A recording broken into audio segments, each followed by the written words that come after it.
Justru sholat itulah ma'rifat. Kalau tidak ma'rifat nggak bisa sholat. Nggak bisa sholat khusyuk. Jangan engkau sholat kalau tidak ma'rifat. Awaluddin ma'rifatullah. Jangan sholat ketika engkau tidak ma'rifat. Iya. Artinya kalau tidak mengenal Allah nggak mungkin. Nggak mungkin sholat. Nggak mungkin sholat malah ya. Nggak mungkin sholat. Ma'rifatullah itu ada di dalam sholat. Jangan dipisah.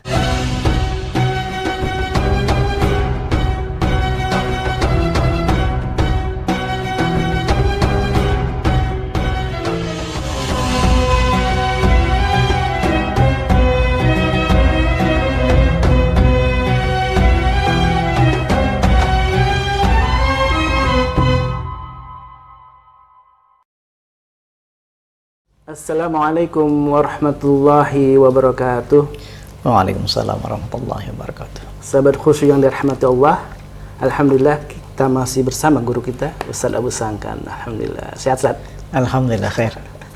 Alhamdulillah, Ustaz. Ustaz, ini saya ada satu pertanyaan yang ingin saya tanya sama Ustaz nih. Karena di masyarakat ini kan kita mengenal banyak ilmu ya, ilmu agama ya. Dan ada banyak pesantren juga yang spesialisasi di tasawuf, ada pesantren juga yang spesialis di fikih gitu ya. Dan ada yang juga spesial di Quran. Kalau di kampus juga banyak, ada juga jurusan-jurusan yang terfragmentasi gitu ya. Seolah-olah ya ahli syariah ya berbeda dengan ahli usuluddin gitu ya. Dan padahal dalam pemahaman saya gitu ya bahwa bahkan lughah ya. Ada lughah juga, ada bahasa Arab. Padahal kan dalam pemahaman saya gitu, orang bahwa manusia itu diciptakan oleh Allah itu adalah untuk menghamba, dan menghamba kepada Allah itu yang paling puncak zikirnya itu ya ada sholat itu ya. Apakah ilmu-ilmu itu kaitannya dengan tadi puncak penghambaan dalam sholat itu bagaimana, Ustaz?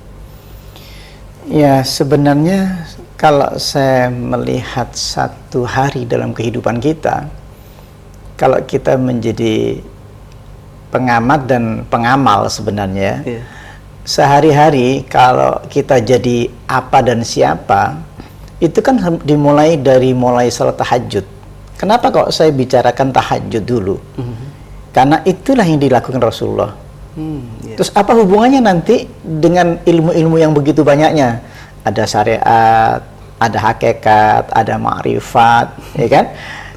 Kemudian ada usul fikihnya, ada fikihnya, dan bahasa Arab tentunya di dalam ilmu itu. Tapi kalau dilihat untuk praktek dalam satu hari, kehidupan itu kan cuma sholat tahajud, kemudian qobliyah subuh, dan sholat subuhnya, atau syuruk, ketika matahari sudah mulai timbul gitu, kemudian ada sholat duha, kemudian ada qobliyah zuhur, ada ba'da zuhur, kemudian ada qobliyah asar dan asar, kemudian selanjutnya maghrib dan isya dan seterusnya. Ketemu tahajud lagi. Kalau kita amati satu hari, hidup itu cuma segitu sebenarnya. Baik itu sebagai mahasiswa atau santri atau sebagai orang dewasa yang beraktivitas satu hari, kehidupan kita cuma itu. Karena kita sedang belajar di kampus, maka dihayatilah ilmu bahasa Arab itu. Menjadi seolah-olah itu nggak berhenti-berhenti pelajaran bahasa Arab itu. Kan ya? Kemudian kita belajar filsafat juga di kampus dulu kan. Itu juga bicara seolah-olah ilmu itu nggak habis-habis. Prakteknya sebenarnya satu hari itu sebenarnya. Yaitu tahajud, kan gitu. Semuanya subuh, salat semua isinya. Dan ujung-ujungnya apa? Kerja. Ujung-ujungnya. Nah, sekarang kita kembalikan kenapa saya hanya fokus kepada sholat, bukan fokus, memang itu seharusnya kumpulan dari kita masuk kuliah yang ambil jurusan bahasa Arab, ngerti nahwu shorof, kan gitu, ngerti balaghahnya, kemudian ngerti ilmu syariatnya, hakikat dan ma'rifat. Itu kok dipelajari satu-satu, jadi semacam satu kampus itu dimasukkan semuanya, ya kan itu. Nah, itu ilmu juga begitu banyaknya, sehingga kita sebagai orang awam bingung.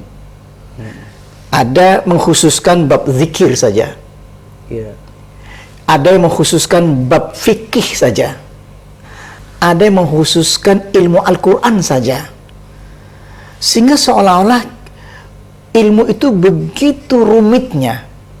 Padahal kalau kita lihat tadi perjalanan sehari, ya salat semua isinya itu. Nah sekarang seolah-olah dalam salat itu tidak ada ilmu ma'rifat, seolah-olah dalam ilmu ma'rifat itu tidak ada ilmu fikih, Terpisah gitu. terpisah. Seolah-olah di dalam salat itu tidak ada khusyuk, terpisah semuanya itu.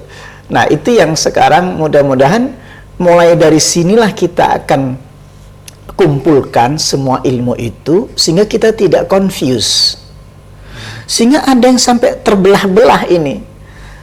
Ada yang menonjolkan betul-betul tentang zikir, sampai cara-cara berzikirnya, sehingga ada yang mengatakan zikir itu lebih lezat daripada sholat itu sendiri. Kan ini kacau ini kan itu. Bahkan zikir kalau tidak ada ma'rifat tidak bisa zikir. Justru sholat itulah ma'rifat. Kalau tidak ma'rifat nggak bisa sholat. Nggak bisa sholat khusyuk. Jangan engkau sholat kalau tidak ma'rifat. Awaluddin ma'rifatullah. Jangan sholat ketika engkau tidak ma'rifat. Iya. Artinya kalau tidak mengenal Allah nggak mungkin kita Nggak mungkin khusyuk. sholat. Nggak mungkin sholat malah ya. Nggak mungkin sholat. Kenapa kita sholat? Ya itu jadi pertanyaan. Mestinya ma'rifatullah itu ada di dalam sholat. Jangan dipisah. Walaupun kalimat itu memang awaluddin ma'rifatullah, awalnya agama itu adalah ma'rifat, kenal Allah. Karena kenal Allah itu saya takbir. Makanya ada kalimat Allahu Akbar. Maka saya kenal itulah, karena ma'rifat itulah saya memanggil namanya. Innani ana Allah, la ilaha illa ana, fa'budni wa aqimis sholat li dzikri. Dirikan sholat untuk mengingat aku. Zikir tertinggi berarti sholat itu. Zikir justru puncaknya zikir adalah sholat. Banyak kita memisah tadi, gara-gara tadi memisah sehingga ada dua, ada kubu, kubu ahli zikir, ahli syariat, ahli tasawuf, gitu kan? Ahli itu jadi confuse di masyarakat. Kalau kita fokus terhadap sholat, ayo dipreteli satu-satu, komponennya di satu-satu. Contoh satu benda saja seperti mobil misalkan kan, pabrik mobil itu kan terpisah-pisah sebenarnya. Ada badinya, bannya, ada yang ada bannya, untuk ban ya. kan gitu. Ya, ada bahan bakarnya. Semua kan tidak bisa dipisah. Tepatnya ketika sudah jadi satu, maka itulah kesempurnaan. Maka banyakkan kita itu memikirkan tentang bannya saja, sehingga tidak sempurna. Mikirkan zikirnya saja. Karena tidak dimasukkan dalam kesempurnaan di dalam mobil itu gitu loh. Karena tujuannya itu semua itu tujuannya ke situ semua. Mobil bisa jalan gitu ya. Dzikri. Jadi karena sholat untuk ingat, sholat itu untuk ingat, zakat itu untuk ingat, haji itu untuk ingat. Bukan dibalik. Haji itu sendiri ingat Allah. Puasa itu ingat Allah. Zikir itu ingat Allah. Menyebut nama Allah itu karena ingat Allah. Takbiratul ihram itu ingat Allah. Jadi semua itu dasarnya ingat. Jadi jangan dipisah. Karena sholat itulah ingat Allah. Jadi saat kalau sholat itu merupakan kumpulan ilmu dari semua ilmu tadi yang dibahas tadi ya? Iya. Jadi tidak bisa dipisah-pisah. Kalau pembahasannya boleh dipisah-pisah. Kalau pengajarannya boleh dipisah-pisah. Misalkan kepada anak kita ngajarkan tentang bagaimana rukuknya dipisah dulu, pembahasannya khusus. Kemudian bacaan Al-Fatihahnya kita pisah, bagaimana baca Al-Fatihah yang betul, tajwidnya yang betul. Boleh. Tapi jangan lantas bacaan ini menjadi tersendiri, nggak akan dipakai dalam sholat, seolah-olah ada dua ilmu. Contoh, ilmu ma'rifat, ilmu syariat, ilmu hakikat, ilmu ma'rifat, jangan dipisah. Itu sudah include di dalam kita berdiri dalam sholat. Saya tidak bisa Allahu Akbar kalau tidak saya ma'rifat. Saya tidak bisa Rabbi firli warhamni wajibuni warfa'ni warzukni wahdini wa'afini wa'afani kalau saya tidak ma'rifat. Kalau saya tidak ngerti hakikat. Kalimat wa qumu lillahi qanitin, kalau saya tidak ma'rifat nggak bisa berdiri sholat. Tetapi walaupun ada orang berdiri sholat, kalau tidak ma'rifat dia tidak bisa berdiri. Kenapa tidak bisa berdiri? Dia hanya merasakan capek dan penat karena tidak ma'rifat. At-ta'abu wan nasabu, capek dan penat. Banyak orang berzikir, Allahu Akbar, Allahu Akbar. Allahu Akbar itu ketika takbir, ala bi dzikrillahi tatma'inul qulub. Enggak bisa dipisah antara Allahu Akbar dan tatma'inul qulub. Enggak bisa dipisah antara Rabbi firli dengan tatma'inul qulub. Warhamni tatma'inul qulub. Setiap zikir dalam gerakan-gerakannya dan bacaannya itu pasti tatma'inul qulub. Kenapa tatma'inul qulub? Karena ma'rifat. Kenapa ma'rifat? Karena ngerti hakikatnya. Kenapa ngerti hakikatnya? Karena ngerti syariatnya, caranya. Bagaimana saya akan memisahkan ini? Kalau saya pisahkan menjadi problem. Makanya banyak ahli zikir kalau diletakkan di luar sholat, dikhususkan untuk zikir seperti di luar sholat, maka biasanya secara emosional, kan jiwa kita ini kan kalau tidak diatur, kalau nggak diatur dengan syariatnya, dia akan badannya itu akan bergoncang. Makanya diukur. Makanya Imam Syafi'i, Hambali, Hanafi itu membahas seolah-olah dia nggak bicara hakikat. Justru yang dibahas Imam Syafi'i itu syariat itu bersambung dengan hakikat otomatis. Seolah-olah bukan tasawuf, seolah-olah bukan hakikat, seolah-olah dia hanya ahli syariat. Tidak. Ini banyak confuse. Coba gini aja deh. Saya manggil nama Allah, Allahu Akbar. Kalau ditanya, kenapa manggil Allah Akbar? Karena saya tahu ada Allah. Hakikat. Allahu Akbar. Kenapa kau baca lagi? Lalu menangis. Kenapa kau panggil Allahu Akbar? Karena aku ma'rifat. Kenapa kau berdiri sholat? Karena aku ngerti caranya sholat. Aku ini hakikatnya paham. Hakikatnya apa sih? Hakikat itu sebenarnya saya berdiri untuk apa gitu? Untuk apa? Maka menghasilkan rasa, menghasilkan cinta, menghasilkan jalan keluar. Hakikatnya bagaimana saya menghasilkan, merasakan hasilnya dari Allahu Akbar. Ala bi dzikrillahi tatma'inul qulub. Hanya nyebut nama Allah hatiku tenang. Setelah tenang itu apa? Muraqabah, ada kedekatan. Saya berbisik setelah ada muraqabah, mendekatkan diriku dengan Allah. Maka ketika saya mengucapkan Alhamdulillahi Rabbil Alamin, ini syariat yang ucapkan. Hakikatnya saya merasakan huwallazi anzala sakinata fi qulubil mu'minin. Itu hakikatnya. Zikirmu menghasilkan ketenangan. Pujianmu, kan kita memuji itu. Memuji Allah. Alhamdulillahi Rabbil Alamin. Segala puji bagi Allah. Kalimat memuji, apalagi kalimatnya segala puji. Untukmu ya Allah, segala puji bagi Allah. Itu kan bukan mulut. Itu muncul dari hakikat jiwaku. Muncul dari perasaan jiwaku, muncul dari perasaan imanku, muncul dari perasaan kerinduanku, muncul dari sinar nur ilahi yang dimasukkan dalam hatiku. Afaman sarahallahu sadrahu lil Islam fahuwa 'ala nurim min rabbi fawailul liqasiyati qulubuhum min dzikrillah ulaika fi dhalalim mubin. Apakah sama orang yang dibukakan hatinya lalu ia mendapatkan nur Allah, cahaya dari Allah? Maka taqsya'irru minhu juludul ladzina yakhshawna rabbahum thumma talinu juluduhum wa qulubuhum. Bergetar kulitnya ketika dia sebut Allahu Akbar. Nyambung ke ilmu hakikat, nyambung ke ilmu ma'rifatnya dalam sholat. Hamidani abdi, ada respon dari Allah. Hamidani abdi, hambaku memujiku. Artinya pujian saya sampai ke Allah.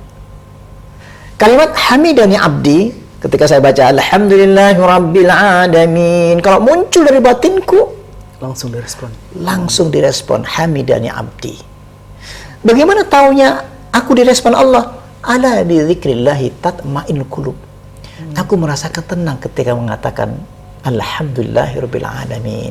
Ukurannya itu saja. Ukurannya itu. Tenangan itu ya. Kemudian huwallazi anzala sakinata fi qulubil mu'minin. Dia Allah yang turunkan tadi rasa tenang ke dalam hati orang beriman. Allah menurunkan. Jadi harus ketemu keduanya. Syariatnya saya ucapkan Allahu Akbar, hakikatnya Allah menurunkan ketenangan dalam hati dan saya mampu merasakan ketenangan itu. Harus ada. Gak bisa dipisah. Makanya saya tidak berani mengajarkan di luar sholat. Kalau hanya kajian saja boleh. Tapi kalau sampai terpisah, ini sangat berbahaya. Bisa menjadi banyak cerita-cerita yang menyesatkan. Sehingga orang berzikir sampai bergeletak, sampai orang ada yang mengatakan fana, ada yang mengatakan ini Trans gitu ya. trans, ya. Trans itu bahaya. Kalau orang sekali kena trans sekali, itu nggak bisa dirubah. Kenapa? Karena begitu dia bergerak Allah, dia mulai berputar badannya itu. Kalau sudah kena sekali, susah kembalinya. Ada ini saraf mungkin masuk atau gimana Ustaz? Kegangguan dari sarafnya atau? Jadi menjadi gangguan dalam jiwanya.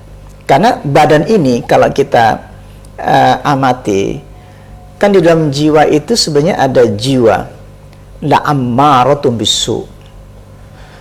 Khawatirnya ketika walaupun dia menyebut nama Allah, ketika ia terus diucapkan Allah berulang-ulang, kan nggak terkendali.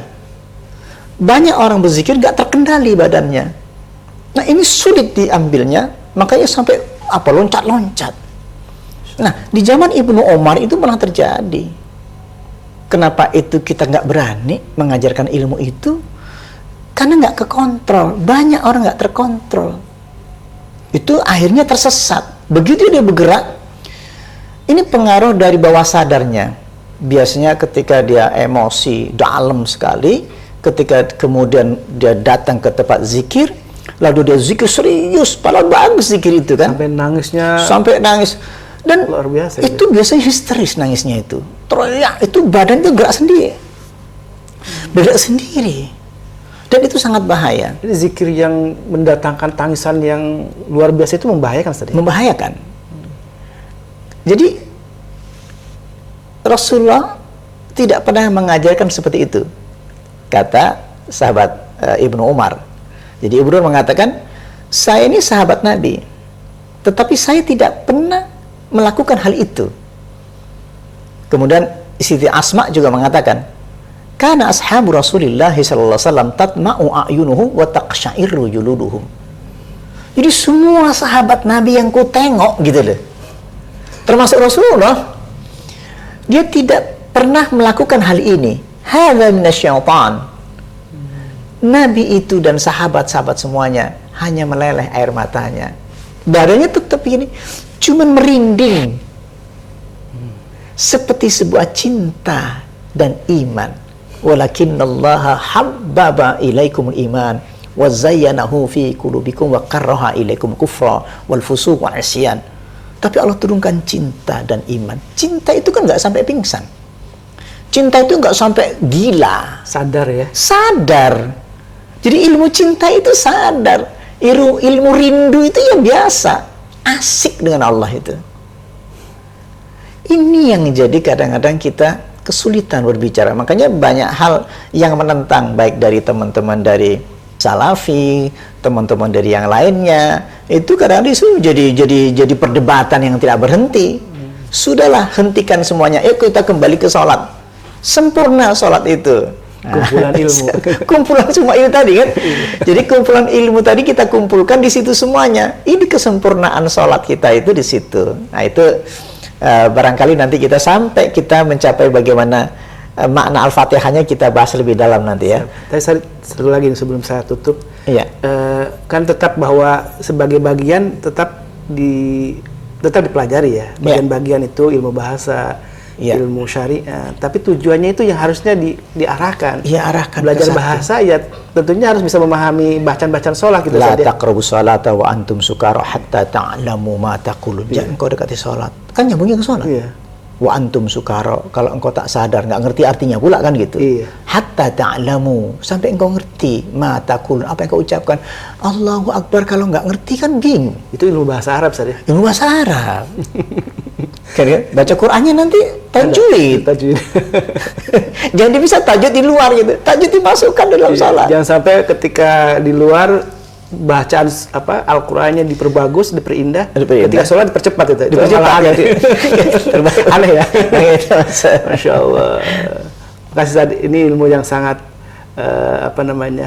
menyadarkan kita lah bahwa siapapun yang mempelajari ilmu syariat, ilmu agama apapun, dari mulai fikih, usuluddin, bahasa, lughahnya gitu sampai kepada tadi tasyawuf, harus tetap mengerucut kepada tujuan dari semua kita ini diciptakan adalah untuk penghambaan kepada Allah. Iya. Dan penghambaan kepada Allah, sahabat khusyuk yang dirahmati Allah, seperti yang diajarkan oleh Ustaz tadi adalah yaitu salat menjadi suatu puncak zikir, ya. Iya. Karena itulah yang disampaikan oleh Allah Subhanahu wa taala dalam Al-Qur'an, salat sebagai puncak zikir. Jangan sampai lupakan bahwa semua tujuan ilmu itu untuk berzikir kepada Allah Subhanahu wa taala.